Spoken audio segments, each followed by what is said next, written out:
Babak 431 kemenangan instan. 1 2 3 4 5. Dia adalah Raja Roh 5 Cincin. Seru Su Xiaoyan. Gu Yue melompat ke tindakan, mengirimkan rentetan es menuju Sun Runyu. Pada awalnya, Sun Runyu menahan diri untuk tidak menyerang anak-anak, wajah muda mereka berfungsi sebagai pengingat. Tapi itu berubah begitu mereka semua mengungkapkan cincin jiwa mereka, masing-masing mengejutkan 3. Dia mengertakkan gigi, cincin jiwanya yang kedua menyala saat kabut mengembun menjadi tetesan air yang lebih besar dan lebih dapat dibedakan. Tetesan merobek jalannya ke depan dalam gelombang besar, udara mendesis di belakang mereka. Kekuatan 5 cincin jiwa tidak bisa disangkal. Bahkan jika jiwa bela diri dan jiwa roh Sun Runyu tidak biasa, kekuatan jiwanya masih kuat duduk di peringkat 51. Dialami dengan kekuatan jiwa, gelombang tetesan air membentuk penghalang yang tidak bisa ditembus menghalangi es yang masuk. Setiap tetesan adalah bola meriam mini, yang meledak karena tabrakan menjadi semprotan kabut halus, lapisan kedua untuk perisai kuatnya. Ini adalah kekuatan dari Raja Jiwa. Namun, kekuatan seperti itu tidak bisa mempersiapkannya untuk apa yang terjadi selanjutnya. Begitu cincin jiwa pertama Gu Yue menyala, Sun Runyu merasakan kendali atas elemen air yang terkoyak darinya. Ini adalah efek dari elemental tide milik Gu Yue. Setelah beberapa saat penyelidikan, ia memiliki gambaran yang jelas tentang jiwa bela diri Sun Runyu.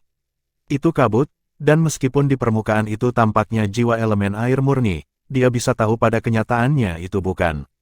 Kalau tidak, dia tidak harus puas dengan 4 cincin jiwa kuning.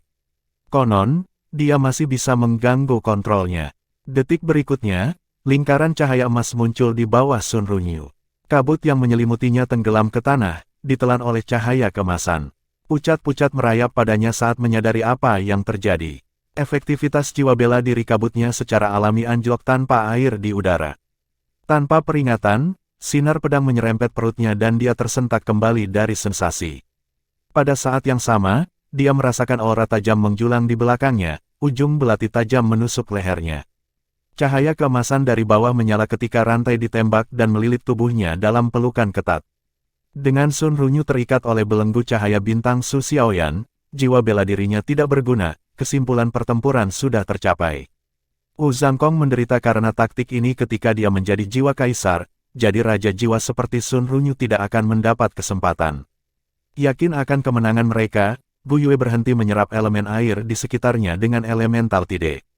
Cahaya keemasan di bawahnya juga memudar. Bocah yang menutupi wajahnya pada awalnya melangkah maju, Tang Wulin, melangkah maju, 3 cincin jiwa ungu melayang di sekitarnya.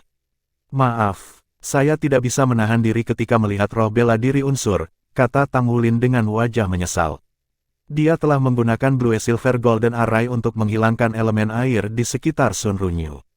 Apa yang kalian lakukan? Ini adalah pagoda roh. Sun Runyu sepenuhnya waspada sekarang, rasa takut merayap ke dalam hatinya. Para remaja di hadapannya cepat dan tegas dalam serangan mereka. Dia tidak bisa mengikuti mereka. Kerja tim mereka luar biasa, melebihi pemahamannya. Kapan anak-anak sekarang menjadi begitu kuat? Namun, yang benar-benar mengejutkannya adalah kenyataan bahwa mereka tidak takut dan mudah. Dia tidak tahu apa yang akan mereka lakukan padanya. Mereka bahkan mungkin memukulinya sampai mati di tempat. Dia tidak tahan untuk itu. Dia bahkan belum punya istri. Tang Wulin melirik sosok Wu Zhangkong yang jauh, lalu mengembalikan perhatiannya kepada teman-temannya. Xie Xie dan Ye Xinglan mundur pada kata-kata yang tak terucapkan di matanya. Sun Runyu merasakan tubuhnya kembali normal, kekuatan jiwanya beredar dengan mantap sekali lagi. Tang Wulin tersenyum menawan saat dia berjalan. Maaf tentang itu, Paman. Kami dikirim oleh akademi kami untuk mencari lawan dalam pertempuran, seperti itulah keadaannya. Tolong jangan marah. Kami tidak punya niat untuk melukaimu. Petik 2. Sun Runyu tidak bisa memahami apa yang didengarnya. Pikirannya bekerja keras untuk memahami situasi. Dalam hati, dia merasa lega. Setidaknya mereka tidak keluar untuk membunuhnya. Dia mendengus, lalu berlari dengan gusar. Dia tidak punya wajah untuk tinggal di sini lagi. Tang Wulin tersenyum pahit saat dia melihat siluet Sun Runyu yang akan pergi. Kalian, itu berhasil, bukan? Kami tidak punya banyak waktu, jadi berhentilah mengeluh, kata Ye Xinglan. Yah, kurasa karena Guru Wu tidak menghentikan kita, tidak apa-apa. Kami memiliki angka di pihak kami juga, jadi kami tidak menang sendirian. Petik 2. Kami hanya akan melakukannya lagi jika harus, gumam Gu Yue. Kami menyebabkan keributan. Para penegak hukum Pagoda Roh seharusnya sudah berada di jalan mereka. Petugas penegak rata-rata memiliki 4 cincin dan pilot Mesya. Ada 3 orang per patroli. Petik 2. Rahang Tang Wulin terjatuh. Kamu bahkan akan berkomplot melawan bangsamu sendiri. Gu Yue menggenggam tangannya di belakang punggungnya dan memutar kepalanya. Helai tengah malam berkibar di tiup angin. Aku belum pernah bertarung dengan Mesya sebelumnya. Petik 2. Pipi Tang Wulin mulai berkedut karena sikapnya yang tabah. Dia mulai menyesal bekerja dengan mereka. Siapa yang berani membuat gangguan di Heaven Door Spirit Pagoda? Sebuah suara elektronik bergema di seluruh area. Sesaat kemudian, 3 sosok besar berdesing. 1 berwarna ungu, dan 2 lainnya berwarna kuning. Total 3 Mesya. Seperti yang dikatakan Gu Yue, 1 skuadron dari 3 Mesya telah tiba. Tapi dia gagal memprediksi salah satu dari mereka akan menjadi Mesya ungu. Mesya ungu memimpin trio. Tingginya sekitar 8 meter dengan tubuh yang ramping dan tampak halus. Alih-alih meriam jiwa, itu dipersenjatai dengan sepasang pedang raksasa. Perwira militer umumnya hanya mengeluarkan Mesya kuning karena Mesya ungu dianggap sebagai Mesya pribadi. Karena tingginya biaya pembuatan Mesya ungu, hanya organisasi kaya seperti Pagoda Roh yang mampu menciptakannya untuk staf mereka. Mesya ungu dirancang khusus untuk master jiwa tunggal untuk memaksimalkan efek penguatan daya. Misalnya, seorang pilot dengan 4 cincin akan memiliki daya tembak dari Raja Roh 5 cincin, dan pertahanan yang bahkan lebih tinggi. Sadar akan semua ini, Tang Wulin memucat begitu Mesya ungu muncul. Setelah mendarat, pilot membeku saat melihat anak-anak. Mereka datang untuk menyelidiki daerah tersebut setelah radar mereka mengalami fluktuasi kekuatan jiwa, penggunaan kekuatan jiwa dan senjata jiwa yang dilarang dalam radius 1 km dari Spirit Pagoda. Tapi mereka tidak pernah menduga pelakunya adalah anak-anak. Apa yang kalian lakukan? Siapa yang menyalakan alarm kekuatan jiwa? Tanya si Black Mesya ungu. Itu dia. Ye Xinglan menusukkan jarinya ke Tang Wulin. Ekspresi Tang Wulin membeku. Saya dijebak. Ye Xinglan menyeringai. Pesannya jelas, dia mengatakan kepadanya bahwa itu adalah tanggung jawabnya sebagai kapten untuk menghadapi situasi ini. Kamu, Mesya ungu menunjuk ke Tang Wulin. Ikutlah bersamaku. Sisanya pergi mencari gurumu. Petik 2. Bab 432 Penyerangan. Tang Wulin tersenyum pahit, menarik anggota tubuhnya lebih dekat ke tubuhnya untuk menunjukkan ketundukan. Maaf, petugas penegak paman, saya membuat kesalahan. Tolong jangan bawa saya masuk. Saya berjanji tidak akan melakukan ini lagi. Petik 2. Ye Xinglan membelah sisinya dengan tawa. Orang ini, petugas penegak mendengus. Aturan Pagoda Roh ketat dan kamu tidak akan mendapatkan perlakuan khusus. Ikutlah bersamaku. Jangan khawatir. Anda hanya perlu menjelaskan kisah Anda dengan benar dan meminta guru Anda menjemput Anda. Hukuman Anda tidak akan terlalu keras. Petik 2. Tang Wulin mendongak dan melototkan matanya yang besar. Berapa banyak yang tidak terlalu keras?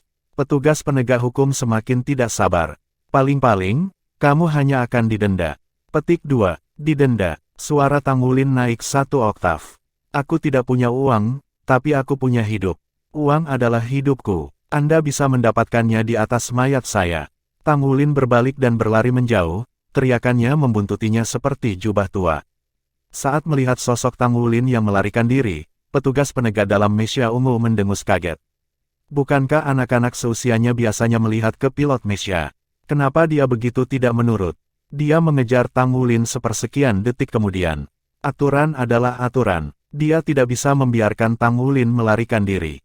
Namun, ia terpisah dari 2 patrolinya dengan melakukan itu. Tanpa bertukar kata, anggota tim Tang Wulin lainnya menikam. Ye Xinglan menerkam seperti seekor citah, Mesya kuning yang melayani sebagai mangsanya. Udara di sekitarnya berderak dengan panas terik sementara Gu Yue menyulap bola api yang sangat besar. Dengan sekejap ia merobek udara menuju Mesya kuning lainnya. Sementara itu, Xie masuk ke dunia yang tak terlihat, merek tembus pandangnya sendiri. Dalam satu gerakan cair, Su Xiaoyan mengangkat tongkat esnya dan tombak es muncul di udara. Dengan perhatian mereka masih terfokus pada pemimpin mereka, pilot Mesya gagal bereaksi terhadap serangan. Yang pertama mencapai mereka adalah Ye Xinglan. Stargod Sword-nya bersinar terang saat dia mengacungkannya dan menggunakan keterampilan jiwanya yang pertama, Sword God Star. Pada saat itu, dia menjadi satu dengan pedangnya. Dalam hal kekuatan jiwa, Ye Xinglan adalah yang terkuat di tim mereka, di ambang memperoleh cincin jiwa keempatnya. Dia lebih cepat daripada tipe agility seperti Xie. Selain itu, dia adalah pembangkit tenaga listrik ketika datang untuk memerangi kekuatan. Bahkan Yue Zhengyu merasa khawatir menghadapinya. Begitu dia melepaskan kekuatannya, nasib Mesha kuning sudah disegel. Mesha hampir tidak bisa mengangkat lengan untuk memblokir serangannya. Jeritan logam memenuhi udara saat tumbukan, gelombang cahaya bintang meledak terang dan menyilaukan. Itu mendorong kembali lengan Mesha, padat dan berdenyut dengan kekuatan jiwa. Ye Xinglan mendorong bumi dengan kakinya saat cincin jiwa ketiganya menyala, udara sejuk membuka jalan bagi tubuh mobilnya. Ini adalah serangannya yang paling kuat. Maut mungkin berkumpul di pedangnya dan kekuatan jiwanya berkobar. Dia bisa mendengar alarm berbunyi di pagoda roh yang jauh. Dia tidak bisa membuang waktu. Pada saat yang sama, bola api Gu Yue menghembuskan nafas dari targetnya.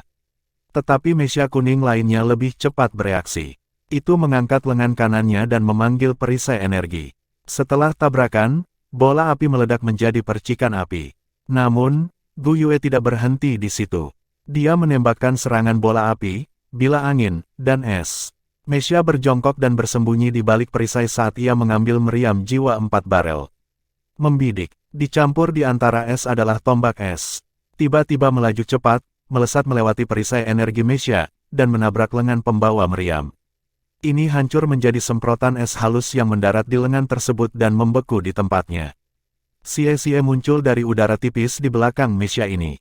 Dengan menunjukkan celah di baju zirah, dia menusukkan belati ke kelemahan, lengan dan senjata mengaburkan gerakan. Meskipun Mesha sangat lapis baja, yang satu ini khususnya memiliki armor yang terkonsentrasi di depannya. Sebaliknya, itu tidak akan hemat energi. Kelemahan Mesha adalah salah satu hal pertama yang diajarkan Akademi Shrek. Xie menggali belati lebih dalam ke dalam armor dan memutuskan salah satu kabel pusat untuk mengoperasikan Mesha. Dalam sekejap mata, lampu-lampu Mesha redup dan gerakannya melambat hingga berhenti, meninggalkannya sebagai bebek yang duduk untuk pemboman unsur yang masuk. Ledakan besar dampak mengejutkan pilot Mesha ungu selama mengejar Tang Wulin. Pilot mengalihkan perhatiannya ke belakang ketika dia melanjutkan pengejarannya. Tepat pada saat itu, Tang Wulin menggali kakinya ke tanah dan memutar tubuhnya. Dia mendorong tangannya ke langit untuk mencegat tangan raksasa Mesha itu. Cahaya keemasan menyelimutinya saat cincin jiwa emas yang bersinar naik dari kakinya. Itu adalah tubuh naga emas. Dengan pilot Mesha ungu terganggu, Tang Wulin mengambil kesempatan untuk meraih tangannya dan melemparkannya ke atas bahunya, berkat kekuatannya yang luar biasa. Sebelum menabrak tanah, Mesha memanggil perisai energi di punggungnya. Itu berhenti hanya tabrakan. Pada saat yang sama, Mesha melepaskan ledakan listrik ke Tang Wulin. Seuntai rumput blue silver emas melesat keluar dari tanah, melambungkan Tang Wulin ke udara dan keluar dari bahaya. Mesha ungu mendorong tanah dengan satu tangan dan memperbaiki posisinya.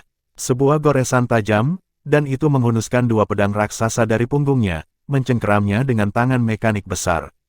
Tetap saja, Tang Wulin tidak mundur untuk berkumpul kembali dengan teman-temannya.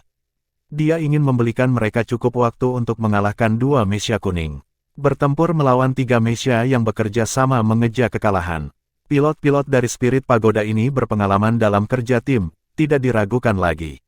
Dia mendesak esensi darahnya mengalir secara terbalik, memanggil kekuatan naga emas mengejutkan surga. Raungan drakonik mengguncang udara, tangan kanannya berubah menjadi cakar naga, terbungkus benang cahaya bintang, sarung tangannya termanifestasi di belakang mereka. Ini adalah pertarungan pertamanya melawan Mesha. Tidak memberikan semua adalah panggilan untuk kegagalan. Aura Tang Wulin berkobar dan sisik naganya bersinar cemerlang, menyaingi matahari.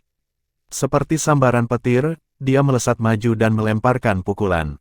Kepala naga raksasa bermanifestasi di depan tinjunya, meledak dalam nyala emas. Mesha ungu mengayunkan pedangnya pada serangan itu seperti akan terbang. Lagi pula, itu hanya serangan anak-anak. Bahkan jika anak itu luar biasa, pilot harus berlatih menahan diri. Saat pilot menuangkan kekuatan jiwanya ke dalam Mesha dan memanggil roh jiwanya, listrik menyala sepanjang pedang. Ini adalah perpaduan dari teknologi dan kekuatan seorang guru jiwa. Udara dalam radius 10 meter berderak dengan listrik, bau astringen kental dan menyebar. Pedang mengetuk kembali Tang Wulin dengan ledakan, tetapi mesia itu juga tidak keluar tanpa cedera. Sebelum ini, Tang Wulin telah mengalahkan Hell Tiger milik Wuxiduo dengan Golden Dragon Shocks the Heavens. Meskipun perpaduan mesia ungu dan pilotnya sekuat Raja Jiwa, itu masih tidak bisa dibandingkan dengan kekuatan Hell White Tiger. Mesia menyilangkan pedangnya membela diri, menjaga terhadap pembombar dan kekuasaan dari naga emas mengejutkan surga. Namun, drakonik itu mungkin masih membuatnya tidak seimbang. Sehelai rumput Blue Silver melompat dari tanah dan membentuk pegas darurat di belakang Tang Wulin, memantulkannya langsung ke belakang di Mesia dengan kecepatan luar biasa. Sekali lagi, Mesia menghasilkan sikap bertahan, memanggil perisai energi bertenaga penuh. Tapi itu tidak berhasil. Dalam sekejap mata, Tang Wulin mencapai Mesia dan menusukkan cakarnya ke perisai. Dengan bantuan kekuatan jiwanya, efek menghancurkan cakar, dan sarung tangannya, ia dengan mudah merobeknya. Bab 433 berbicara dengan benar. Cakar Tang Wulin menghantam Mesia ungu, memaksa Mesia ungu mundur dan meninggalkan 5 luka dalam pada armor dada. Pertempuran lainnya selesai juga. Salah satu mesia kuning memiliki kabel pusat terputus oleh Xie, sementara yang lain telah dipenggal oleh keterampilan jiwa ketiga Ye Xinglan, Starfall Sword. Dia telah turun seperti meteor, menghancurkan penghalang mesia dengan tebasan pedangnya dan menghancurkan kepalanya. Untungnya bagi pilot, kokpit terletak di batang tubuh mesia sehingga ia hanya melompat ketakutan karena kehilangan penglihatan yang tiba-tiba. Berhenti, suara Tang Wulin memotong kekacauan medan perang. Dia mengusap cakarnya di depannya. 5 balok emas gelap melesat dan merobek bumi, meninggalkan garis-garis dalam di tanah. Mesia ungu langsung berhenti di tengah serangan baliknya. Tang Wulin hanya melepaskan tembakan peringatan. Jika mesia ungu mengambil Dreadclaw Golden Dragon-nya, pilot akan terluka parah jika tidak segera mati. Pertempuran selesai secepat itu dimulai. Dalam hal kekuatan absolut, tim Tang Wulin yang beranggotakan 6 orang tidak bisa dibandingkan dengan 3 mesia. Namun, para mesia tidak bertarung dengan potensi mereka sepenuhnya. Melihat bahwa lawan mereka adalah anak-anak, mereka telah meremehkan mereka dan tim Tang Wulin mengambil keuntungan penuh dari ini untuk meluncurkan serangan kejutan dan mengamankan kemenangan. Tidak ada yang akan mengharapkan sekelompok anak-anak untuk menyerang skuadron patroli mesia. Pilot mesia kuning tidak bisa menerima kekalahan mereka. Mereka bahkan belum mengeluarkan kemampuan penuh dari perisai energi mereka atau memiliki kesempatan untuk meluncurkan serangan balik sebelum mereka tidak mampu dalam sekejap. Pilot mesia ungu menyimpan perasaan yang sama. Pilot telah meremehkan Tang Wulin, dan ini adalah kesalahan yang mahal. Dia tidak bisa bereaksi pada waktunya untuk serangan tiba-tiba Tang Wulin dan penampilan baju perang. Di bawah pengaruh sarung tangannya, cakar naga emas Tang Wulin 2 kali lipat dalam kekuatan serangan. Itu bisa dengan mudah merobek lubang di perisai mesia ungu. Selain itu, ia memiliki naga emas mengejutkan surga, membantunya meraih kemenangan. Hanya siapa kalian, anak-anak? Tanya pilot mesia ungu itu, ketakutan, kemarahan, dan kewaspadaan bercampur dalam suaranya. Tang Wulin berdiri tegak, tanda-tanda ketakutannya sebelumnya hilang. Apakah kamu menyadari kesalahanmu? Kesalahan. Pilot itu terkejut dengan keyakinan pada suara Tang Wulin. Tang Wulin mengangkat dagunya dengan benar. Kami penegak yang dikirim oleh markas besar untuk mengevaluasi kemampuan para penegak setempat untuk beradaptasi dengan situasi baru. Kamu mengecewakan. Hanya karena kami anak-anak kecil, Anda meremehkan kami dan mengabaikan untuk mempertimbangkan kemungkinan bahwa kami bermusuhan. Apakah saya perlu mengingatkan Anda bahwa penguasa roh jahat melancarkan serangan teroris belum lama ini? Para penguasa jiwa jahat itu unggul dalam menyamarkan diri mereka sendiri. Jika Anda semua sangat lemah, lalu apa yang akan Anda lakukan ketika bahaya benar-benar datang? Kami hanya di sini untuk membuat Anda semua di kaki Anda. Kembali dan renungkan ini, lalu tulis laporan ke kantor pusat. Dipahami. Petik 2. Punggung pilot berkeringat dingin. Dia tidak bisa tidak percaya Tang Wulin. Mereka begitu muda namun begitu kuat dan tidak pernah melakukan pukulan mematikan sepanjang seluruh pertempuran, meskipun berada dalam posisi yang sempurna untuk melakukannya. Kemudian Tang Wulin mengatakan mereka dikirim oleh markas Spirit Pagoda. Itu adalah satu-satunya penjelasan yang masuk akal di benaknya. Saat pilot merenungkan semuanya, Tang Wulin memberi isyarat kepada teman-temannya. Baik, Kami sudah selesai di sini. Kami masih memiliki banyak kota untuk dikunjungi. Gu Yue, tunjukkan pada mereka ide kita. Petik 2. Gu Yue langsung mengerti apa yang dilakukan Tang Wulin. Dia mengeluarkan lencananya dan menunjukkannya kepada petugas penegak hukum. Saat pemimpin patroli melihat lencana, keraguan yang hilang menghilang. Tapi sekarang dia terikat lidah. Dia tidak tahu harus berkata apa. Dia tidak bisa mengakui telah melakukan kesalahan pada anak-anak. Kokpitnya terbuka dan dia melompat keluar. Saya M. Kamu tidak perlu mengatakan apa-apa. Cukup lapor ke kantor pusat. Saya harap ini adalah yang pertama dan terakhir kali Anda membuat kesalahan seperti itu. Saya tidak ingin mengulangi kejadian ini. Tang Wulin bertindak dengan kesungguhan seorang dewasa muda. Setelah selesai berbicara, dia berbalik dan berjalan pergi dengan kepala terangkat tinggi. Teman-temannya dengan tenang mengikuti jejaknya. Tang Wulin berdiri di kepala. Gu Yue dan Ye Xinglan tepat di belakangnya, dan di bagian paling belakang adalah Xie Xie, Su Lizi, dan Su Xiaoyan. Keenam dari mereka membentuk segitiga dan pergi dengan kepala terangkat tinggi. Pada saat itu, sosok berlari keluar dari pagoda roh dan pergi ke tempat keributan, lebih dari selusin Mesya mengikuti di belakangnya. Ketika mereka mendekati tempat kejadian, mereka melihat 3 Mesya yang rusak parah.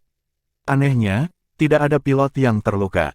Mesya mendarat sementara anggota staf berbondong-bondong. Saat Tang Wulin memimpin teman-temannya di sudut dan tidak terlihat oleh anggota spirit pagoda, dia menggeram, lari. Lalu dia memesannya ke arah kota. Teman-temannya berlari mengejarnya dalam lari gila melarikan diri dari tempat kejadian. Mereka berlari selama lebih dari 10 menit, zigzag melintasi gang-gang kecil dan jalan-jalan utama sampai mereka berakhir di sebuah kafe. Bos, aku benar-benar mengagumimu, kata Xie Xie. Meskipun sudah lama, dia tidak kehabisan napas atau lelah. Lagi pula dia tipe agility. Dia menatap Tang Wulin dengan mata penuh kekaguman. Gu Yue terkikik. Untuk apa kamu mengaguminya? Xie Xie tersenyum aneh. Tentu saja itu kemampuannya untuk mengatakan kebohongan yang berani dengan wajah lurus. Jika saya salah satu dari pilot itu, saya akan percaya juga padanya. Gu Yue, apakah benar ada penegak seperti itu di markas Spirit Pagoda? Petik 2. Memang ada, tetapi departemen penegakan masing-masing cabang independen satu sama lain untuk sebagian besar. Lain kali, kita harus mengatakan kita pengawas. Pengawas memiliki yurisdiksi atas semua cabang, sehingga akan lebih dipercaya.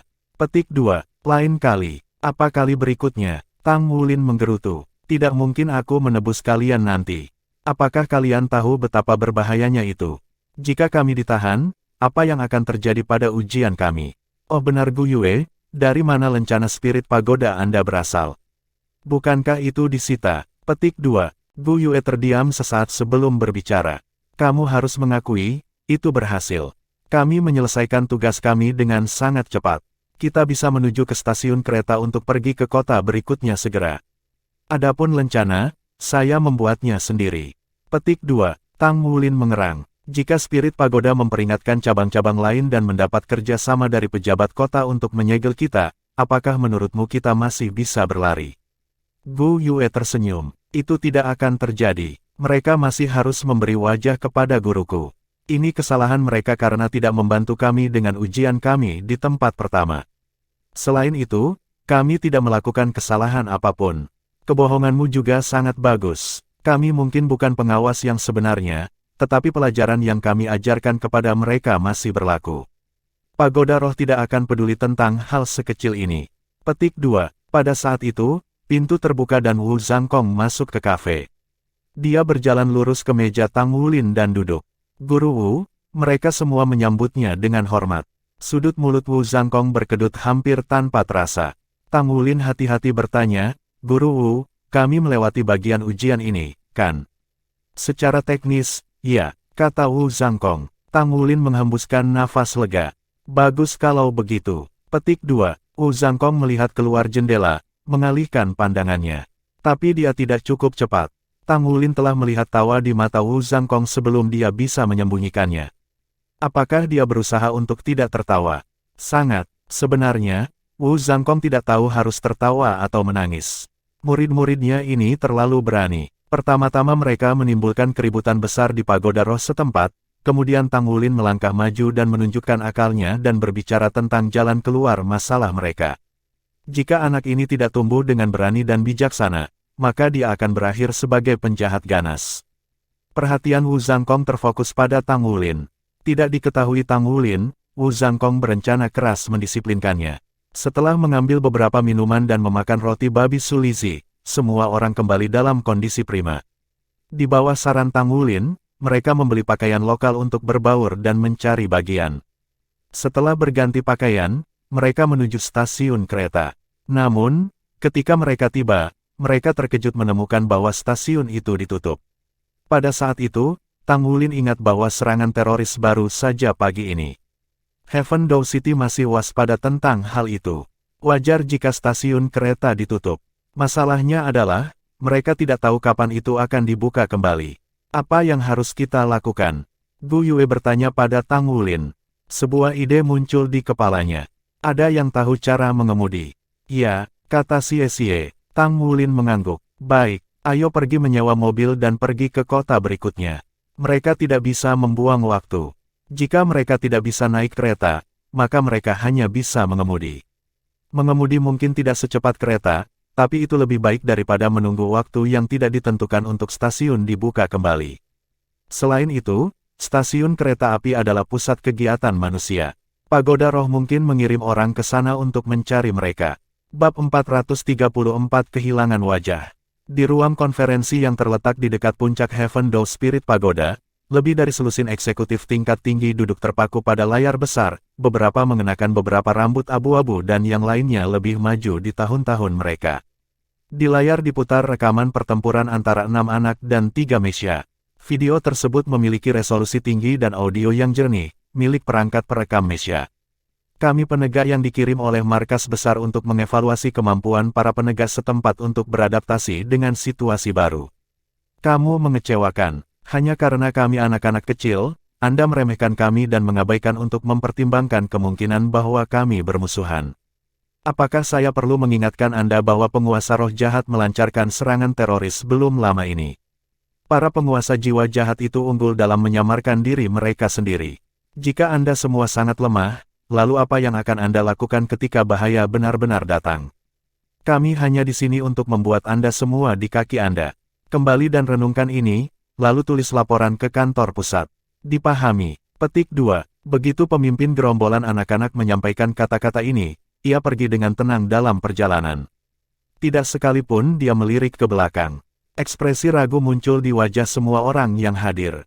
Pagoda Master, apakah Departemen Penegak Mabes memiliki yurisdiksi atas kita? Bukankah itu pekerjaan Departemen Pengawas? Tanya seorang lelaki parubaya, matanya menatap lelaki tua di ujung meja. Bukankah itu yang dia katakan salah? Penatua mendengus. Lupakan latar belakang anak-anak ini untuk saat ini. Izinkan saya bertanya kepada Anda, apakah kata-kata mereka tidak benar? Bagaimana Departemen Penegakan Hukum kita begitu longgar sehingga mereka bahkan tidak bisa berurusan dengan anak-anak? Ada serangan teroris sebelumnya hari ini. Dan menurut sumber yang dapat dipercaya, seorang penguasa jiwa jahat menyerang stasiun kereta sesudahnya. Saya sudah mengirim beberapa orang untuk penyelidikan internal. Jika standar Departemen Penegakan kami benar-benar turun sangat rendah, maka semua orang di sana bisa melupakan gaji mereka. Petik 2. Seluruh ruangan kehilangan lidah karena amarah. Naikkan tingkat siaga Departemen Penegakan menjadi oranye. Kami akan menggunakan investigasi internal untuk memeriksa keadaan. Sekarang saya berpikir tentang itu, tidak cukup hanya dengan 3 pilot untuk menulis laporan. Mintalah semua orang di Departemen Penegakan menulis juga. Dan gandakan pelatihan mereka. Petik 2. Dimengerti. Pertemuan itu ditunda dan suasana berat di ruangan terangkat saat semua orang keluar. Semua orang kecuali Master Pagoda dan seorang pria parubaya. Apakah Phoenix Surgawi Douluo mengatakan sesuatu? Tanya Pagoda Master. Dia belum mengatakan sepatah kata pun. Sepertinya dia menyerahkannya pada kebijakan kami dan tidak akan campur tangan dengan keputusan kami. Pagoda Master, haruskah kita menangkap anak-anak itu? Petik 2. Apakah kamu sangat suka kehilangan muka?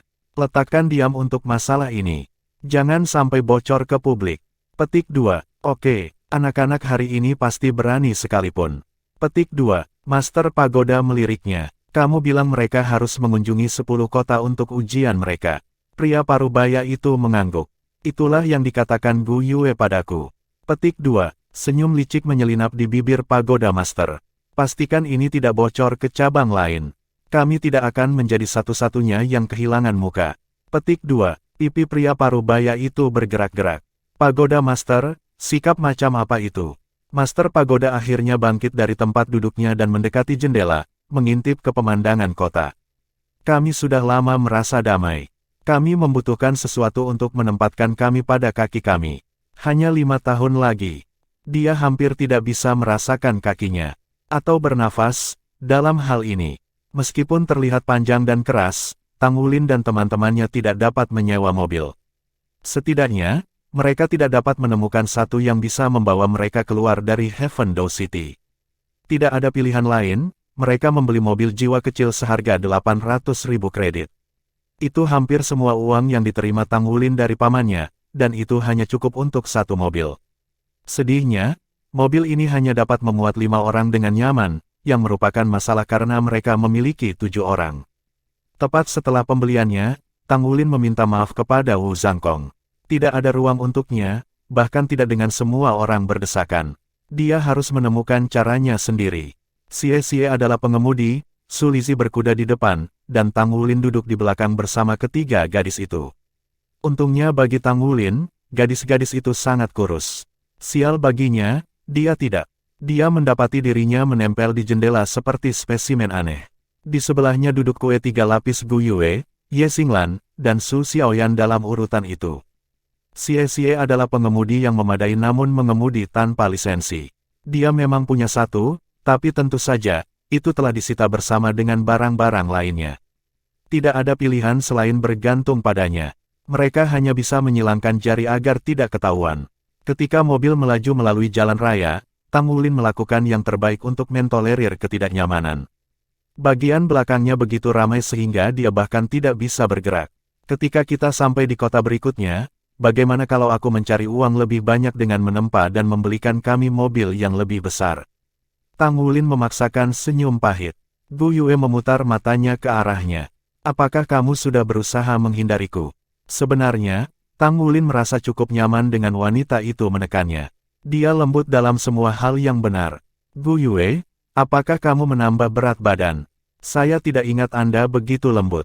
Petik 2. Mendengar kata-kata itu, Gu Yue mencambuk wajahnya yang memerah darinya, asap naik dari kepalanya. Xie terkekeh, melihat sekilas pertukaran itu dari kaca spion. Ulin, kau benar-benar tidak bersalah. Itu disebut pubertas. Itu normal untuk gadis-gadis usia ini untuk berkembang seperti itu. Petik 2. Diam, teriak ketiga gadis itu bersamaan. Lizhi, bagaimana menurutmu? Apakah saya benar? Xie mengirim pandangan memohon pada Su Lizhi. Aku merasa agak mengantuk. Saya akan tidur siang. Tanpa kata lain, Su Lizhi menutup matanya dan pura-pura mendengkur. Ditekan ke pintu, Tangulin tidak punya pilihan selain menonton pemandangan terbang. Hatinya perlahan-lahan menjadi tenang. Aroma yang menyenangkan melayang ke arahnya. Berkedip keluar dari lamunannya, dia menyadari itu berasal dari Gu Yue. Dia menelan. Ya dewa, Xie benar. Dia benar-benar melewati masa puber, sudah mulai tumbuh. Desahan keluar dari bibirnya. Kami bukan anak-anak lagi. Kesuraman mengendap di hatinya, tebal dan berat seperti kabut. Sampai hari ini, Tangulin masih belum mendengar kabar dari ibu atau ayahnya, dan sebagai hasilnya melihat teman-temannya sebagai orang paling penting dalam hidupnya. Tidak ada yang terlalu berlebihan bagi mereka, bahkan mengorbankan dirinya demi mereka tidak ada habisnya. Mereka adalah apa yang mendorongnya untuk hidup, apa yang memberi makna bagi hidupnya. Karena alasan ini, Tangulin takut kehilangan mereka dan apapun yang dapat mengubah fondasi hubungan mereka. Bertahun-tahun yang lalu, ketika Wang Jinxi dan Zhang Yangzi telah meninggalkan kelompok mereka, dia berjuang dengan depresi. Dunia tampak tertutup kain kelabu, dingin saat disentuh. Butuh waktu lama baginya untuk pulih. Melihat perubahan suasana hatinya, Tangulin menggelengkan kepalanya dan mengatur dirinya kembali dengan pola pikir positif. Tidak ada gunanya memikirkan masa lalu. Membosankan di sini, mari kita bicarakan sesuatu, kata Tangulin. Dia telah mendapatkan kembali ketenangannya sekarang, hatinya adalah contoh dari kebajikan.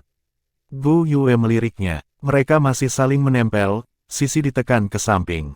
Dia yang mendorongnya ke kursi dekat jendela dan menempatkan dirinya di antara dia dan gadis-gadis lain.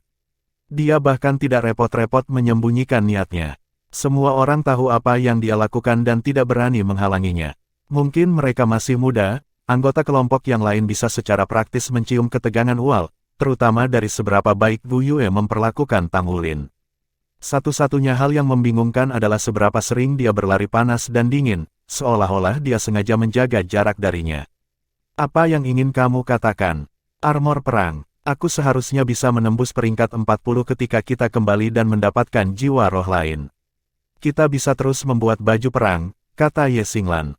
Tang Wulin tertawa. Kami akhirnya jauh dari sekolah, jadi mari kita bicara tentang sesuatu yang tidak berhubungan.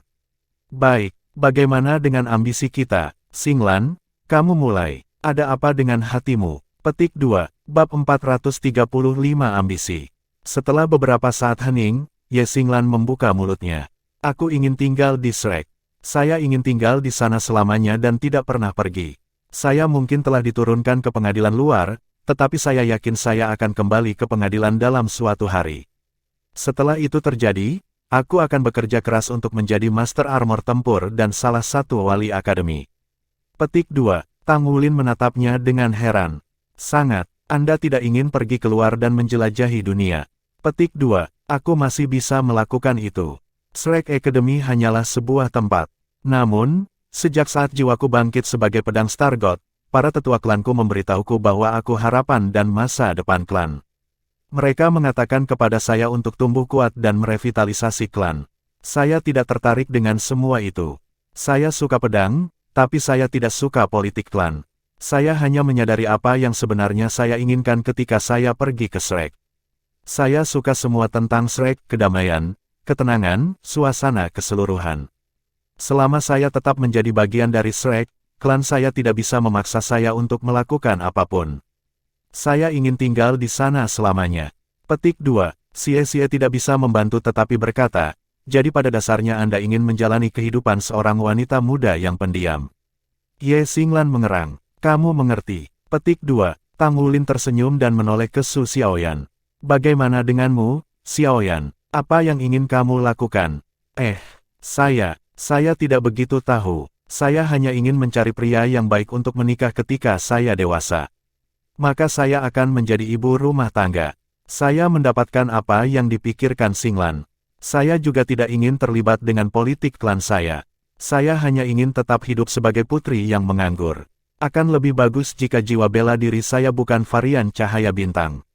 Petik 2, tidak ada ambisi, iya. Xie mendengus. Aku bertujuan jauh lebih tinggi daripada kamu. Saya ingin menjadi salah satu dari Shrek Seven Monsters generasi ini. Sebuah generasi baru hanya dipilih untuk menggantikan yang lama setiap 50 tahun, dan saya mendengar bahwa generasi berikutnya dari Shrek Seven Monsters akan dipilih dalam 4. Siswa Shrek Academy yang berusia 25 atau lebih muda dapat bersaing untuk memperebutkan satu tempat. Saya pasti akan berhasil. Petik 2, The Shrek Seven Monsters. Kata Tang Wulin dengan kagum. Suasana penuh hormat memenuhi mobil hanya dengan menyebutkan judulnya. Aku juga ingin menjadi satu. Mata Ye Xinglan bersinar. Ada banyak bobot untuk nama Shrek Seven Monsters. Setiap generasi berfungsi sebagai landasan Akademi Shrek, dan mungkin bahkan untuk seluruh dunia yang menguasai jiwa. Tang San, pendiri legendaris Sekte Tang, telah memimpin generasi pertama dari Shrek Seven Monsters. Generasi itu merevolusi struktur kekuasaan di seluruh benua. Generasi berikutnya yang paling terkenal adalah Spirit Ice Douluo, Huo Yuhao. Mereka telah mengejutkan seluruh benua dengan prestasi mereka, dan kemudian Spirit Ice Douluo mendirikan Spirit Pagoda.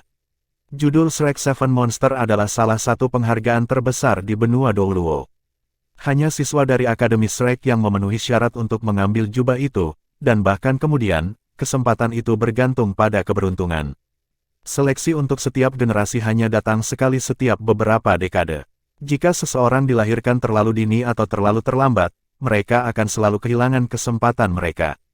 Untungnya, Tang Wulin dan teman-temannya datang pada waktu yang tepat. Mereka bisa mencoba menjadi salah satu dari Shrek Seven Monsters. Satu-satunya downside adalah bahwa mereka hanya akan 18 ketika waktu seleksi tiba. Pada saat itu, mereka akan menghadapi para jenius dengan keuntungan hingga 7 tahun. Aku punya tujuan yang tinggi. Xie menyatakan dengan bangga. Apa gunanya tujuan jika Anda tidak bisa mencapainya? Su Xiaoyan menusuknya. Xie marah. Kamu siapa bilang aku tidak bisa? Saya akan mempertaruhkan segalanya di atasnya. Ini adalah tujuan hidupku. Petik 2. Di mana Anda mendengar tentang semua ini? Tanya Tang Wulin. Dari Yuanen. Xie menjawab tanpa sadar. Semua orang selain dia bersenandung dengan serius. Kalian, Xie menatap mereka dengan malu. Ketika dia melakukannya, mobil itu melayang ke samping. Itu hampir mengenai pagar, tapi dia berhasil mengalihkan perhatiannya kembali ke jalan dan dengan panik membelok. Belokan tajam membuat yang lain tidak sadar. Gu Yue, khususnya, dilemparkan ke arah Tang Wulin. Dia jatuh kepadanya, memukul hidungnya, dan matanya berlinang dari rasa sakit. Awasi jalan, teriak Tang Wulin. Kamu bertanggung jawab atas 6 nyawa di sini. Gu Yue bergegas menggosok hidung Tang Wulin untuk meminta maaf. Xie menggerutu. Siapa yang menyuruh kalian membuat suara aneh seperti itu? Begitu situasi menjadi tenang sekali lagi, Su Xiaoyan bergeser ke depan di kursinya. Jadi, apakah kamu melakukan semua upaya untuk menjadi salah satu dari Shrek Seven Monsters dan mengejar Yuanen Yehui? Ya, dia sangat kuat. Bukankah dia membuat tujuan yang baik untuk diperjuangkan? Xie berdalih. Tang Wulin tersenyum hangat pada perdebatan verbal sebelum berbalik ke Su Lizzie. Hei, Lizzie, bagaimana denganmu? Su Lizzie tersadar dari tidurnya yang pura-pura. Aku juga ingin tinggal di Shrek. Saya benar-benar malas dan Shrek cocok untuk saya, tetapi membuatnya menjadi Shrek Seven Monsters adalah impian pipa bagi saya. Selama saya bisa tinggal di sana, saya akan puas. Petik 2. Mengapa itu mimpi pipa? Tanya Tang Wulin. Ada seorang master jiwati pemakanan di generasi pertama dari Shrek Seven Monsters, dan dia bahkan naik ke tingkat keilahian pada akhirnya. Jika dia bisa, mengapa tidak Anda? Petik 2. Su Lizzie duduk tegak di kursinya dan berbalik untuk melihat Tang Wulin dengan kegembiraan di matanya. Wulin, apakah kamu benar-benar berpikir aku bisa melakukannya? Anda sedang berbicara tentang sosis besar Paman Oscar, kan? Petik 2. Tang Wulin mengangguk. Aku membaca bahwa dia bekerja sekeras yang dia bisa dan berhasil mengembangkan kekuatan tempur. Kemudian dia menanam sosisnya ke puncak dan bahkan memperoleh keterampilan jiwa kebangkitan yang saleh. Mari kita lakukan yang terbaik bersama. Lizzie, saya yakin kita bisa melakukannya sebagai tim. Petik 2. Baik, mau roti. Su Lizzie menunjukkan rasa terima kasihnya dengan cara yang sederhana. Tang Wulin menerima roti itu dan dengan cepat melahapnya dalam beberapa gigitan. Setelah selesai, dia melirik Gu Yue. Bagaimana dengan kamu? Apa yang ingin kamu lakukan? Menikahi kamu. Petik 2. Seluruh mobil menjadi sunyi. Gu Yue bukan orang yang berbicara. Xie telah meniru suara Gu Yue. Hei, Xie, aku tidak tahu kamu ingin mati hari ini. Kata-kata Gu Yue membawa ujung dingin bagi mereka. Xie dengan cepat memasang senyum ketakutan. Kakak ipar, saya membuat kesalahan. Saya berbicara tentang apa yang ada di hatimu. Jangan lupa bahwa saya sedang mengemudi sekarang. Ingat apa yang dikatakan Wulin. Ada 6 nyawa di mobil ini. Jangan bunuh aku. Petik 2. Tang Wulin merah karena malu. Diam. Takut untuk hidupnya, Xie tidak berani mengucapkan sepatah kata pun. Jadi, apa ambisimu? Tanya Tang Wulin, menoleh ke Gu Yue. Dia ingin segera mengganti topik pembicaraan. Setelah hening sejenak, Gu Yue berbicara. Aku tidak ingin membohongi kalian, jadi aku tidak akan memberitahumu. Petik 2. Semua orang heran dengan jawabannya. Mereka mendengar kesuraman dalam suaranya. Oke, kata Tang Wulin. Tidak apa-apa, setiap orang memiliki rahasia masing-masing. Anda tidak harus memberitahu kami. Gu Yue menatapnya. Sekarang giliranmu. Petik 2. Saya ingin bergabung dengan militer, jawab Tang Wulin tanpa ragu. Yang lain hampir tidak bisa mempercayai telinga mereka. Mereka mengira tujuannya adalah untuk menjadi salah satu dari Shrek Seven Monsters, jadi jawaban ini mengejutkan mereka sepenuhnya. Mengapa Anda ingin bergabung dengan militer? Tanya Gu Yue. Itu rahasia. Tang Wulin tersenyum kecut. Sebenarnya, Dia ingin bergabung dengan militer untuk mendapatkan kekuatan yang diperlukan untuk menemukan orang tuanya dan mengambil mereka kembali. Namun, dia tidak ingin membebani teman-temannya dengan masalahnya sendiri. Tanpa henti, Su Xiaoyan tersenyum manis. Semoga beruntung semuanya. Saya harap semua impian kita menjadi kenyataan. Petik 2. Tang Wulin memandang keluar jendela, seringai lebar di wajahnya. Saya benar-benar berharap impian saya menjadi kenyataan. Aku bahkan tidak akan peduli jika hari-hariku berlalu begitu saja asalkan ibu dan ayah kembali. Dan Naer juga. Sudah begitu lama. Di sampingnya, Gu Yue menatap ke ruang kosong, tenggelam dalam kontemplasi. Lalu lintas bagus dan mereka melaju di sepanjang jalan raya. Naik kereta akan memakan waktu hanya 2 jam, tetapi mereka butuh 3,5 jam dengan mobil. Satu-satunya lapisan perak adalah bahwa tidak ada insiden di sepanjang jalan. Kami sudah tiba di kota surga roh. Bagaimana kita bisa menemukan lawan? Xie melirik Tang Wulin. Hari sudah senja, kilasan terakhir sinar matahari memudar di kejauhan. Ayo cari tempat tinggal dulu, jawab Tang Wulin. Ini hari yang panjang dan semua orang lelah. Kita bisa memikirkan hal-hal di pagi hari setelah kita beristirahat. Petik 2. Bab 436 Kaulah korup di sini. Secara keseluruhan, Tang Wulin dan teman-temannya menghabiskan banyak waktu karena serangan teroris. Untungnya, sekarang mereka memiliki mobil dan banyak uang, mereka dapat fokus menyelesaikan ujian mereka. Heaven Spirit City cukup padat. Mengikuti rute yang telah direncanakan Tang Wulin dengan cermat, mereka akan menuju 10 kota, yang semuanya setidaknya berukuran sedang. Alasannya sederhana, menemukan lawan yang cocok di kota yang kurang penduduk akan terbukti sulit. Setelah mereka menemukan sebuah penginapan, Tang Wulin membawa Xie dan Su Lizi berbelanja makanan untuk dimakan di mobil nanti. Dengan begitu, mereka tidak perlu membuang waktu mencari restoran di setiap kota. Tidak ketika mereka harus membersihkan lebih dari 1 kota per hari. Kalau tidak, mereka tidak akan bisa mendapatkan poin tambahan untuk teman sekelas mereka. Apa yang membuat mobil jiwa begitu menarik adalah kemampuan mereka untuk diisi ulang menggunakan energi di pembangkit listrik atau kekuatan jiwa. Karena Tang Wulin dan yang lainnya semuanya adalah master jiwa, mereka dapat bergantian mengisi bahan bakar mobil. Dengan daftar belanja mereka terpenuhi, mereka makan malam dan akhirnya menyerah untuk tidur. Di dekat fajar, sebuah mobil berdebu berhenti di Spirit Pagoda setempat. Dibandingkan dengan yang ada di Heaven Dow City, Pagoda Roh Heaven Spirit City jauh lebih kecil. Terjepit di antara sisi mobil dan teman-teman sekelasnya, Tang Wulin membuka peta dan membentangkannya dengan bagus dan lebar, mengarahkan jari telunjuk ke tempat tertentu di bawah tatapan terfokus Xie. Kamu sudah hafal rute itu, kan? Kami akan segera pergi setelah kami selesai di sini. Rencananya adalah untuk memukul 3 kota hari ini dan beristirahat di keempat kota. Jika kita bisa mengelolanya, kita harus bisa menyelesaikan ujian dalam 5 hari dan kembali ke Shrek Academy. Petik 2. Ya, saya sudah melakukan rute ke memori. Pagoda roh terbuka pukul 9, jadi kita harus bersiap-siap sekarang. Xie melirik Gu Yue. Hei Gu Yue, tidak akan ada orang yang terlalu kuat di kota menengah seperti ini, kan? Tentu saja akan ada, tapi kami anak-anak, jadi tidak ada yang akan memperhatikan kami. Wulin menggertak dan lencanaku lebih dari cukup untuk menakut-nakuti mereka. Kami hanya perlu memilih seseorang yang sedikit lebih muda. Kurang berpengalaman. Kami akan mengalahkan mereka, menggambar skuadron patroli kepada kami, lalu memukuli mereka juga. Setelah itu, kita keluar dari sana. Petik 2. Tang Wulin menghela nafas ketika dia sedikit bergoyang, berhasil mengulurkan tangannya ke ruang kosong di pusat mobil. Aku sudah dirusak oleh kalian. Petik 2. Gu Yue meletakkan tangannya di atas tangannya, dan yang lainnya dengan cepat mengikuti. Kamu yang korup di sini. Teriak mereka serempak pada Tang Wulin. Mereka jauh lebih siap daripada kemarin, seragam putih bersih yang menutupi tubuh muda dan kuat seperti otoritas berputar. Mereka telah membeli pakaian malam sebelumnya di bawah saran Gu Yue, dan pakaian baru itu memiliki kemiripan yang mencolok dengan seragam markas Spirit Pagoda. Untungnya, set Departemen Pengawasan tidak memiliki lambang atau fitur yang membedakan yang mungkin perlu mereka improvisasi.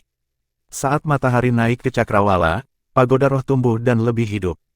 Pintu mengayun terbuka, memberi jalan ke aliran jiwamu yang menetes. Mereka berenam bercampur dengan kerumunan dan menyebar untuk memilih target yang ideal. Mereka menghindari mereka dengan fluktuasi kekuatan jiwa yang kuat, mereka yang terlalu tua atau terlalu muda. Seseorang yang berusia antara 25 dan 35 cocok dengan profil pilihan mereka. Dalam rentang usia itu, seorang guru jiwa yang cukup berbakat kemungkinan akan memiliki 4 cincin jiwa. Mereka segera menemukan target. Dia cantik dan mengenakan pakaian olahraga, sekitar 26 atau 27 tahun. Dia datang ke Spirit Pagoda segera setelah dibuka dan pergi setengah jam kemudian dengan senyum. Sia-sialah yang menandainya. Dia telah merasakan dari fluktuasi kekuatan jiwanya 4 cincin jiwa, bahkan mungkin 5, dan memberi sinyal yang lain tentang temuannya. Dia hanya apa yang mereka cari. Yang lain dengan cepat bergabung kembali, mengikutinya keluar, lalu memblokir jalannya. Wanita itu terkejut dari suasana hatinya yang baik oleh penampilan tiba-tiba 6 orang yang menghalangi jalannya. Tetapi saat melihat wajah muda mereka, dia sedikit rileks. Kekakuan pada posturnya membungkuk ke tepi yang tidak lurus dan lebih banyak kurva. Aku tidak bekerja untuk pagoda roh. Saya tidak bisa menjual Anda jiwa roh. Dia melambai dengan acuh pada mereka, salah paham tentang niat mereka. Kakak, kami ingin berdebat dengan Anda, kata Tang Wulin. Setelah banyak berdiskusi, mereka memutuskan untuk meninggalkan sandiwara bandit gunung. Itu terlalu memalukan. Berdebat, berhentilah bercanda, anak-anak. Cepat pulang. Wanita itu tertawa. Kakak, aku tidak bercanda. Tang Wulin memanggil cincin jiwanya. Tujuan mereka adalah untuk menarik patroli para penegak. Banyak cincin jiwa, cerah dan bersinar, muncul di sekitar rekan-rekannya setelah bangun sendiri. Masing-masing dari mereka memiliki 3, mengumpulkan ke-18 bermasalah. Belum lagi, set Tang Wulin yang sepenuhnya berwarna ungu. 3 dering. Semua anak-anak ini memiliki 3 cincin. Rumput Blue Silver meledak dari tanah saat Tang Wulin menggunakan keterampilan jiwa pertamanya, Bin. Untaian rumput meluncur ke lengan dan kakinya. Yang lain melepaskan kekuatan jiwa mereka sekaligus untuk menarik perhatian patroli. Wanita itu cepat bereaksi. Saat dia melihat Tang Wulin memanggil jiwa bela dirinya, dia memanggilnya sendiri. 5 cincin jiwa bangkit dari kakinya, 2 kuning dan 3 ungu. Udara di sekelilingnya tiba-tiba terasa panas. Dia adalah Raja Roh 5 cincin. Tapi Tang Wulin dan rekan-rekannya tidak takut. Mereka sudah bertarung dengan Raja Roh kembali di surga Dao City. Selain itu, dia tampaknya menjadi guru jiwa yang disebabkan oleh api. Tang Wulin bisa melepaskan elemen api dengan Blue Silver Golden Array. Terlepas dari kepompong api, wanita itu tidak bisa menangkal helai rumput Blue Silver yang masuk. Tang Wulin memanfaatkan kekuatan penuh Raja Naga Emas saat ia menuduhnya. Rumput Blue Silver-nya mengerumuninya dalam masa menggeliat. Tiba-tiba, labu menyala muncul di atas kepala wanita itu. Salah satu cincin jiwanya menyala, dan tepat sebelum rumput Blue Silver mengikatnya, dia tersedot ke dalam labu. Dia menghilang, syok melukis wajah mereka. Rumput Blue Silver hanya bertemu udara. Mereka telah menemukan jiwa bela diri yang aneh sebelumnya, tetapi tindakan menghilang yang aneh ini adalah yang pertama. Sebentar kemudian, labu yang menyala itu berputar ke arah Tang Wulin, melepaskan rentetan api. Sebuah dinding es muncul di depan Tang Wulin sebelum api bisa menelannya. Tapi kobaran api itu ganas, langsung mencairkan dinding es. Saat dinding es mencair, Tang Wulin dan rekan-rekannya melompat mundur. Rumput Blue Silver menembus bumi saat Tang Wulin menggunakan Blue Silver Golden Array dan melepaskan kekuatan stripping unsur. Kutukan dari semua elemen, itu dengan keterampilan ini bahwa mereka telah mengalahkan Raja Roh dengan jiwa bela diri kabut. Bab 437 menjalankan ke dinding baja. Saat Blue Silver Golden Array diaktifkan, kobaran api menjadi redup. Kemudian Array mengisap semua api. Tetapi labu yang menyala itu tidak akan dikalahkan dengan mudah. Itu mengubah mulutnya sedikit dan memuntahkan lagi semburan api, meroket sendiri keluar dari domain Array emas. Semua ini terjadi dalam sekejap mata. Dia tangguh. Ekspresi Tang Wulin mengeras. Mereka perlu mengalahkannya sesegera mungkin, jika tidak, para petugas akan tiba untuk mendukungnya. Labu berputar ke bawah dan mengeluarkan wanita itu dalam nyala api. Furi memenuhi matanya. Apa yang kalian lakukan? Sebelum dia bisa terus menanyai mereka, cahaya keemasan melintas di bawahnya dan tubuhnya menjadi kaku. Tang Wulin mengambil keuntungan dari pembukaan ini dan memerintahkan rumput Blue Silver-nya untuk mengikatnya. Ye Xinglan kemudian bergegas masuk dan menusukkan pedangnya ke dada wanita itu. Xie mengambil tindakan juga, muncul di belakang wanita itu dan mengusap Light Dragon Dagger di lehernya. Gerakan mereka sinkron sempurna. Melawan satu lawan, tidak ada yang lebih baik dari Starwheel Suckless Su Xiaoyan. Kekuatannya mutlak. Tepat ketika mereka berpikir bahwa mereka telah mengalahkan wanita itu, pedang Stargot dan belati naga cahaya beberapa inci dari mengambil nyawanya, mata wanita itu melotot dan seruan Phoenix menembus udara. Cahaya api menyala di bawah pakaiannya, meledak untuk membungkus seluruh tubuhnya dalam sekejap. Cincin cahaya muncul di seluruh tubuhnya, dan dengan itu, intensitas fluktuasi kekuatan jiwanya melonjak ke tingkat yang lebih tinggi. Dia beberapa kali lebih kuat dari sebelumnya, kekuatan jiwanya memanifestasikan di sekitarnya sebagai cincin api raksasa.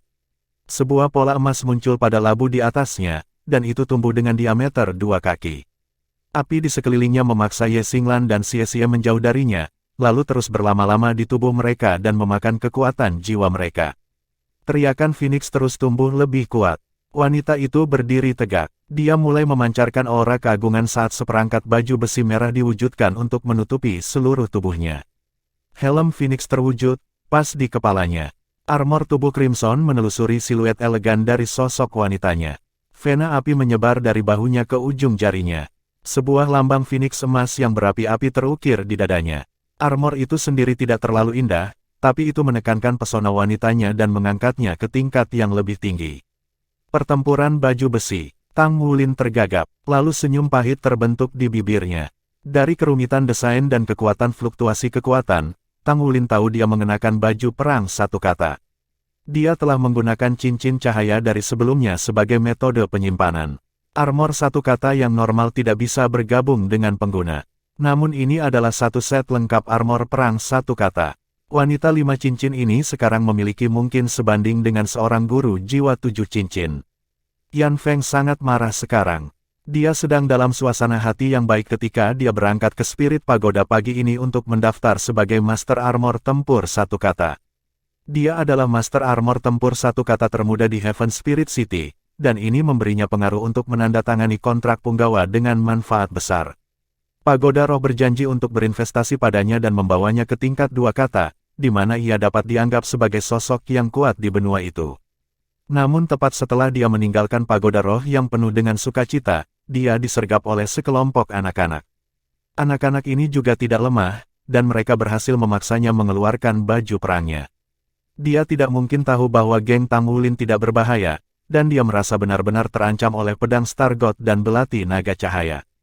Saat Yan Feng mengeluarkan baju perangnya, suara Wu Zhangkong terdengar di telinga semua orang dalam kelompok Tang Wulin. Jika kamu bisa mengalahkannya, kamu akan memenuhi kuota untuk kota ini. Petik 2. Mulut Tang Wulin berkedut. Guru Wu, oh Guru Wu, bagaimana Anda bisa melakukan ini kepada kami? Dia adalah Master Armor Tempur satu kata. Dia sekuat Soul Sage 7 cincin. Bagaimana kita bisa mengalahkan seseorang seperti itu?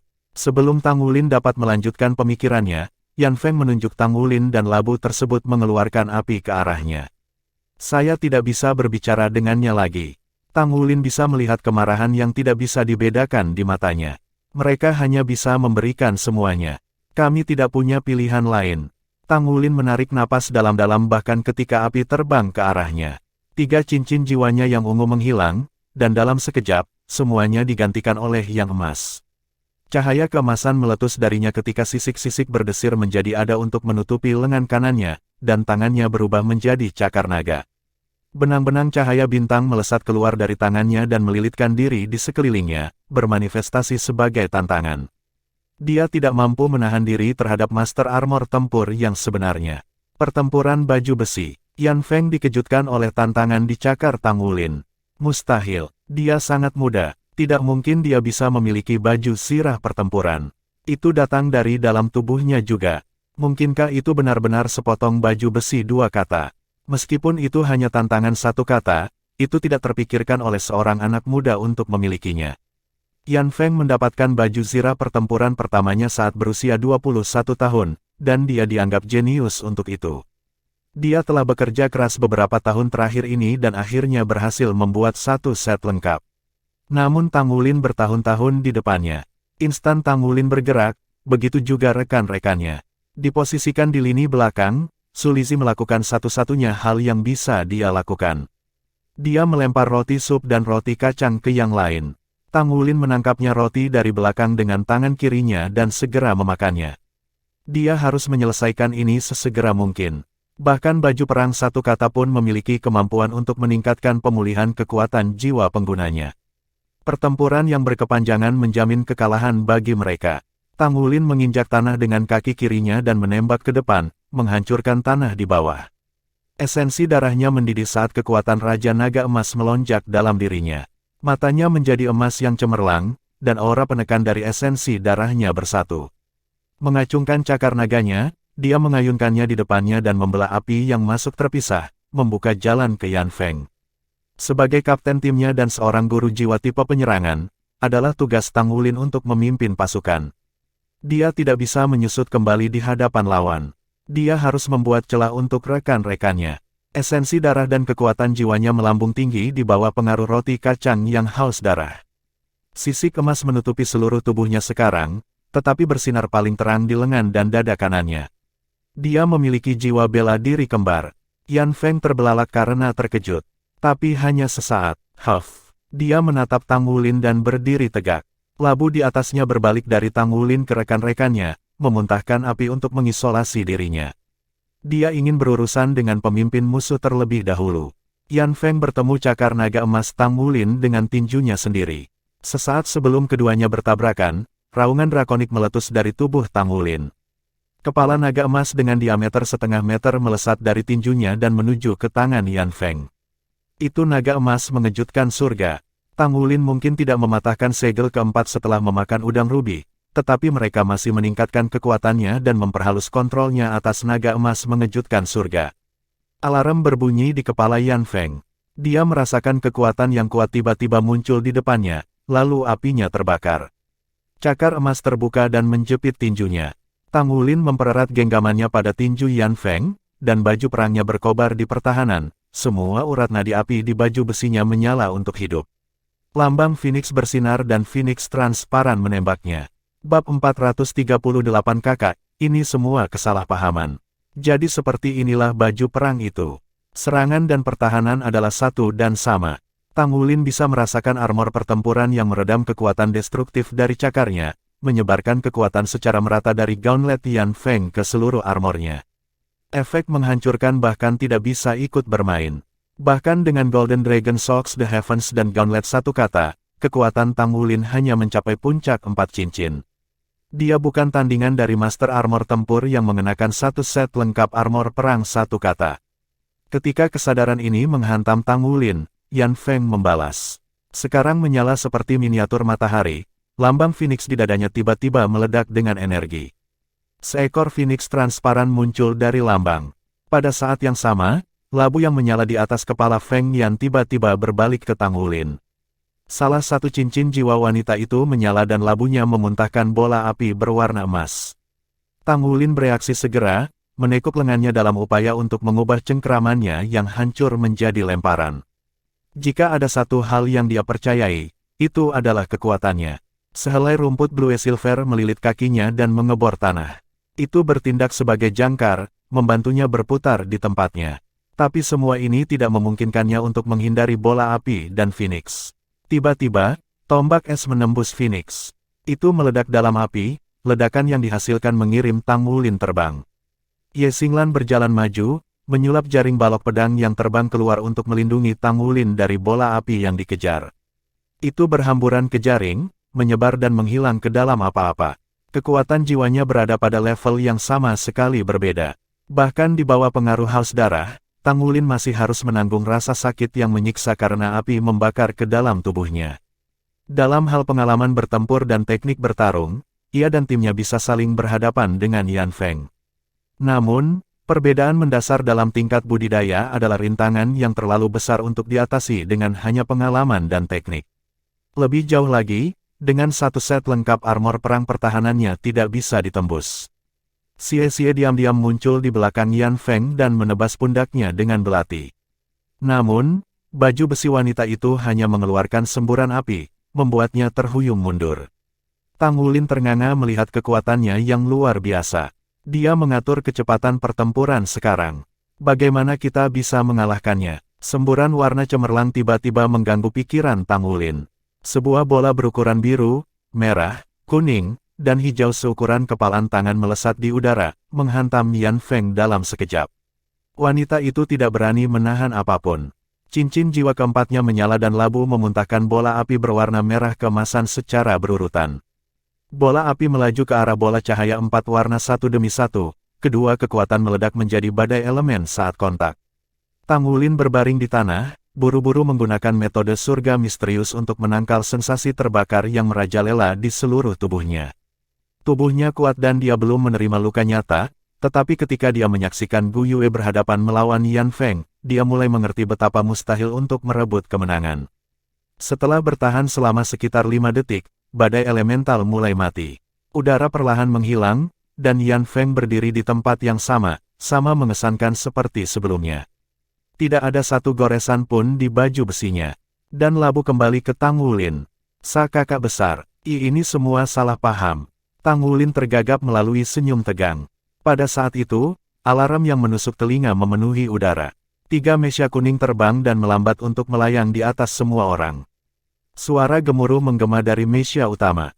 Berhenti. Yan Feng membeku tepat sebelum dia menyerang, labu berpaling dari Tang Wulin untuk menunjuk ke langit. Dia mendengus lalu berbalik untuk menatap Tang Wulin, pemimpin penyergapnya. Namun yang mengejutkannya, dia memakai wajah penuh amarah. 3 mesya turun untuk memisahkan Yan Feng dari kelompok Tang Wulin. Buuk setinggi 10 meter mereka menyebabkan bumi bergemuruh. Su Xiaoyan meraih ke lengan Ye Xinglan, bersembunyi di belakangnya, dan mulai menangis. Xie Xie menunduk, ekspresi muram di wajahnya. Ye Xinglan hanya menatap lurus ke depan dengan linglung. Su Lizhi berjongkok ke tanah dengan punggung menghadap orang lain. Gu Yue tetap tanpa ekspresi, tapi cahaya bersinar di matanya. Tang Wulin berdiri tegak dan menarik Gu Yue di belakangnya, kemarahan di matanya semakin panas. Penolong, Anda datang tepat waktu untuk menyelamatkan kami. Jika kamu mengambil hanya 1 detik lebih lama, dia akan membunuh kita. Petik 2. Hah. Yan Feng terdiam. Dialah yang diserang. Pemimpin para penegak menoleh ke Yan Feng. Apa yang terjadi di sini? Mengapa kamu menyerang anak-anak ini? Tunggu, apakah Anda seorang master armor pertempuran? 1 kata. Petik 2. Yan Feng baru saja mendaftar sebagai master armor pertempuran 1 kata sebelum insiden ini, jadi para penegak hukum tidak mengenalinya. Namun, ketika mereka menyadari bahwa dia adalah master armor tempur 1 kata, mereka menjadi waspada. Mereka mungkin memiliki 3 mesya, tetapi ketiganya berwarna kuning dan tidak akan tahan terhadapnya. Jangan dengarkan kebohongannya, teriak Yan Feng. Mereka adalah orang-orang yang menyerangku. Tang Wulin mengerjap polos, mencoba meminta belas kasihan sebanyak mungkin, lalu rasa takut merayap ke wajahnya. Apa? Anda menuduh kami menyerang Anda? Anda adalah master armor pertempuran 1 kata. Kami hanya master jiwa muda. Paman, aku baru 14 tahun, dan yang termuda dari temanku adalah 13 tahun. Apakah Anda pikir kami akan berani menyerang master armor pertempuran 1 kata? Petik 2. Yan Feng gemetar karena marah. Kau anak nakal bohong. Jangan coba menyematkan ini pada saya. Anda bahkan tidak tahu saya adalah master armor pertempuran sebelum Anda menyerang. Kami belum pernah bertemu sebelumnya. Petik 2. Jika kita tidak saling mengenal, mengapa kami akan menyerangmu? Tanya Tang Wulin. Aku ingat mendengarmu mengatakan bahwa kamu baru saja menjadi master armor pertempuran 1 kata dan ingin menemukan seseorang untuk dipertandingkan. Kemudian, segera setelah Anda melihat kami, Anda menyerang. Tidak mungkin kami bisa melakukan apapun terhadap Anda. Guru kami mengajari kami bahwa kekuatan besar menuntun pada tanggung jawab yang sangat besar. Anda adalah master armor pertempuran namun Anda menggertak yang lemah. Anda memukuli anak-anak seperti kami dan Anda masih berusaha berbohong tentang hal itu. Petik 2. Isak tangis Su Xiaoyan semakin keras, dan dia menempelkan wajahnya ke pakaian Ye Xinglan. Ye Xinglan terus menatap lurus ke depan. Xie Xie menghela nafas. Dia sudah mengenal Tang Wulin sejak lama dan selalu kagum dengan bakat temannya untuk berakting. Semua orang terdiam. Para penegak bingung, tetapi mereka cenderung memihak kelompok Tang Wulin. Mereka hanya anak-anak. Gagasan tentang mereka berkelahi dengan master armor tempur terlalu sulit dipercaya. Kalian semua, kamu ikut dengan kami kembali ke Spirit Pagoda. Kami akan menonton rekaman keamanan sebelum memutuskan, kata pemimpin penegak hukum.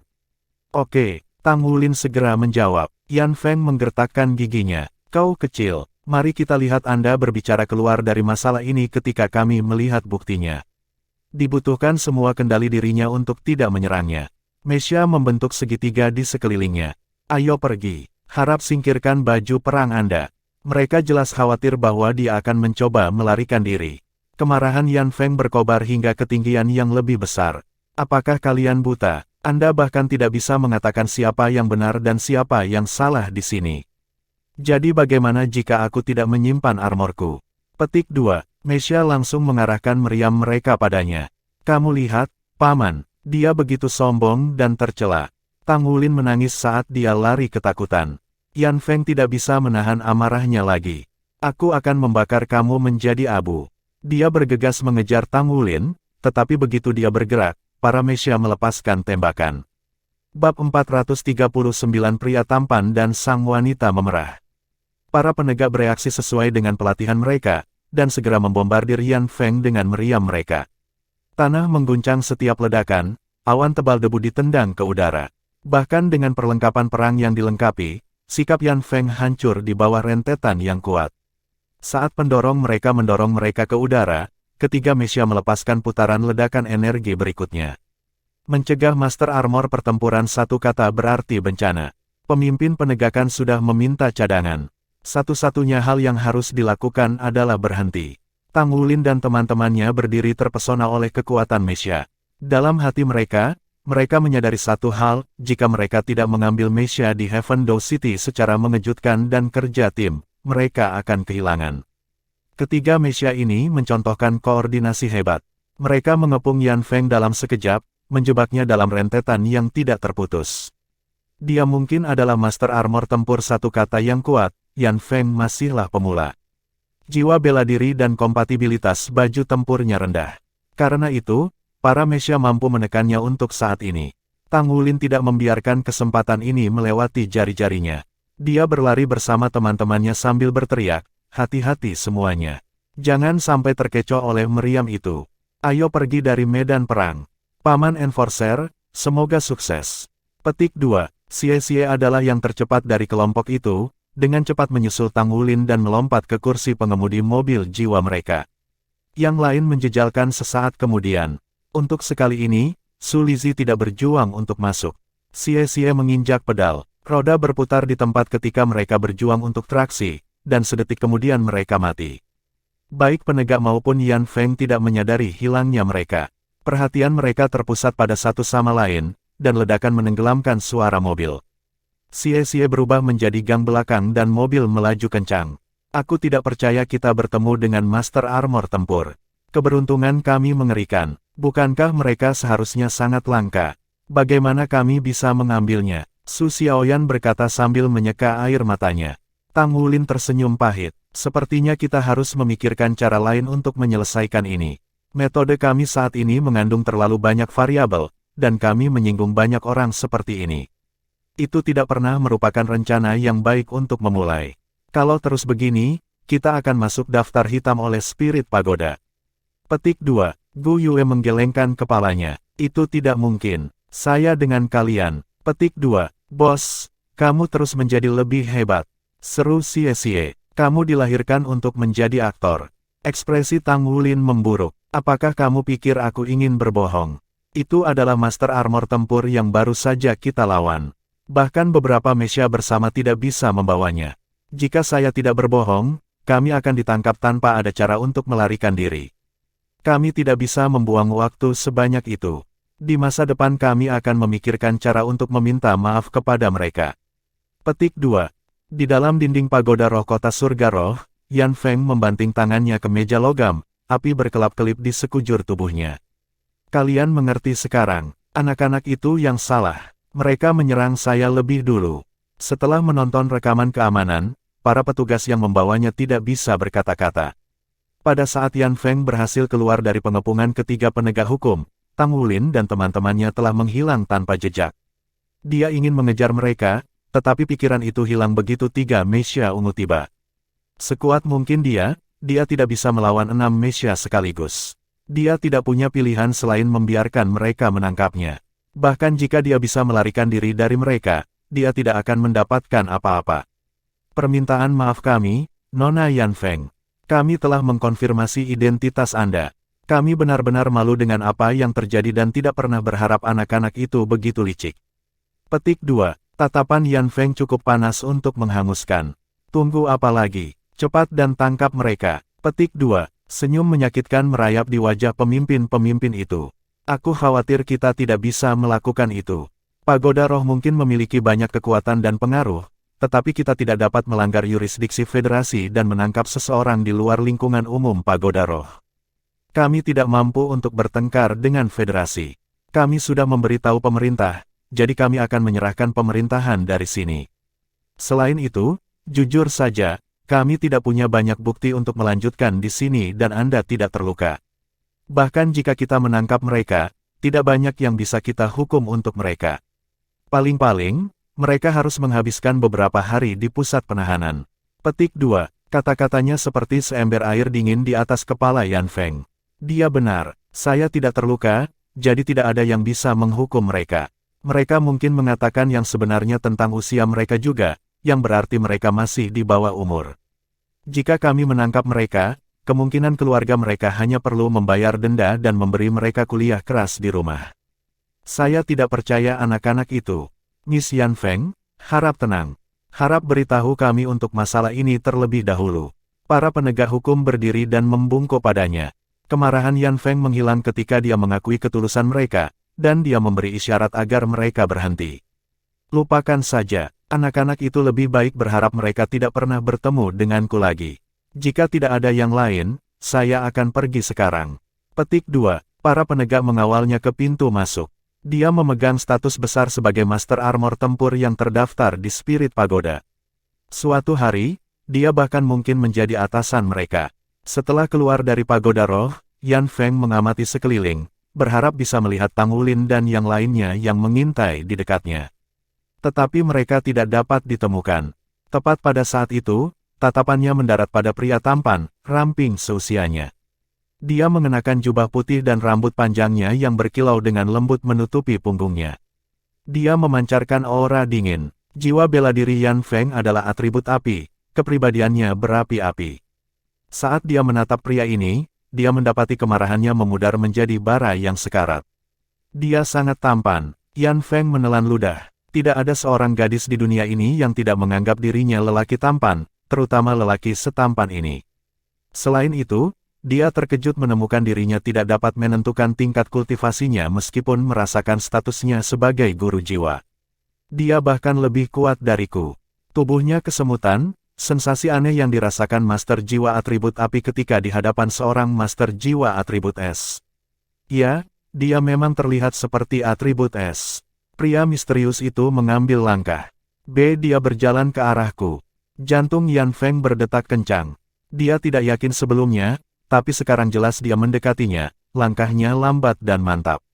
Mata mereka bertemu. Matanya sangat cantik. Ya dewa, aku tidak bisa. Dia terlalu tampan. Yanfeng bisa melihat dirinya tercermin di kolam-kolam jernih, sebelum menyadari keadaan serampangannya saat ini. Pakaian dan rambutnya masih berantakan dari kejadian sebelumnya. Dia buru-buru menyatukan dirinya, memperbaiki pakaiannya, melakukan yang terbaik untuk menyembunyikan semua jejak perkelahian sebelumnya. Wajahnya terbakar panas karena malu. "Hai," kata pria itu, suaranya semilir angin. Yanfeng tersentak. Kontras antara sifatnya yang dingin dan kesenangan yang dibawa menyapu sudut hatinya yang paling lembut. Hai, Yanfeng tidak bisa menahan kegugupannya. Dia adalah pemandangan yang harus dilihat. Saya Wu Zhangkong. Dia mengangguk singkat padanya. Aku Yanfeng. Dia nyaris tidak berhasil memperkenalkan diri. Aku ingin meminta maaf padamu. Anak-anak yang kamu temui hari ini adalah murid-muridku. Mereka saat ini berada di tengah-tengah ujian untuk akademi kami, jadi mereka harus menemukan mitra sparring. Tetapi mereka tidak bermaksud jahat. Saya ingin meminta maaf di tempat mereka. Zhangkong membungkuk. Tidak apa-apa. Hati Yanfeng berdetak kencang dan kembali tenang dalam rentang waktu sesaat. Matanya melebar, suaranya naik 1 oktav. Apa, anak-anak itu muridmu? Petik 2. Ya, benar, kata Wu Zhangkong. Napas Yan Feng tumbuh panik. Jadi, kamu mengajar mereka untuk menyerang orang seperti itu. Wu Zhangkong tidak terganggu. Tidak, tetapi sebagai guru mereka, tanggung jawab menjadi tanggung jawabku. Petik 2. Kamu, Yan Feng heran. Berusaha sekuat tenaga, dia tidak bisa marah padanya. Wu Zhangkong mengangguk padanya lagi. Sekali lagi, saya minta maaf. Selamat tinggal. Tanpa berkata apa-apa, dia berbalik untuk pergi. Hei, Yan Feng berteriak setelahnya. Dia berhenti di langkahnya dan bergerak menghadapnya. Apakah ada sesuatu yang lain? Hanya mengatakan maaf tidak akan memotongnya. Wu Zhangkong terdiam beberapa saat sebelum berbicara. Lalu apa tujuanmu? Bab 440 bawa saya keluar untuk makan siang. Anda harus menunjukkan ketulusan ketika Anda meminta maaf, kata Yan Feng, memutar-mutar jari di rambutnya. Paling tidak, kamu harus membawaku keluar untuk makan siang. Petik 2. Saat kata-kata itu keluar dari mulutnya, wajahnya bersinar merah terang. Tapi dia tidak bisa mundur. Dia berusia 20-an sekarang, tetapi karena dia fokus pada kultivasi, dia tidak pernah punya pacar. Dia percaya bahwa cinta pada pandangan pertama hanyalah sesuatu dari dongeng, tetapi itu berubah ketika dia bertemu Wu Zhangkong. Dia terlalu tampan, bahkan jika dia memiliki semacam barang bawaan, itu tidak masalah. Baginya, ketampanannya akan menebus apapun. Baik, Wu Zhangkong mengangguk. Apa yang ingin kamu makan? Yan Feng menyala. Kamu putuskan. Wu Zhangkong merenung sejenak sebelum berkata, oke, ikuti aku. Kemudian dia berbalik dan berjalan pergi. Dia bahkan tampan dari belakang. Yan Feng menepuk dadanya untuk menenangkan dirinya, lalu mengejarnya dengan wajah memerah. Anak-anak itu tidak seburuk itu. Mereka tidak mungkin anak-anak yang buruk dengan seorang pria tampan untuk seorang guru. Saya kira saya hanya harus memaafkan mereka. Wu Zhangkong berjalan dengan kecepatan yang stabil, tidak lambat atau cepat. Yan Feng mengikuti tepat di belakangnya, benar-benar terpesona oleh pandangannya tentang dirinya dari belakang. Dia melakukan setiap detail dalam ingatan. Matanya tidak pernah meninggalkannya. Wu Zhangkong benar-benar menarik perhatian. Ketika dia berjalan di jalan, dia menggambar tatapan semua wanita di dekatnya, tidak peduli usia mereka. Sebagai Raja Roh, Yan Feng memiliki pendengaran yang luar biasa. Dia bisa mendengar gumaman wanita-wanita yang terpukul memuji Wu Zhangkong. Mereka menggemakan pikiran yang tak terhitung jumlahnya yang sudah dimiliki Yan Feng dalam beberapa menit terakhir.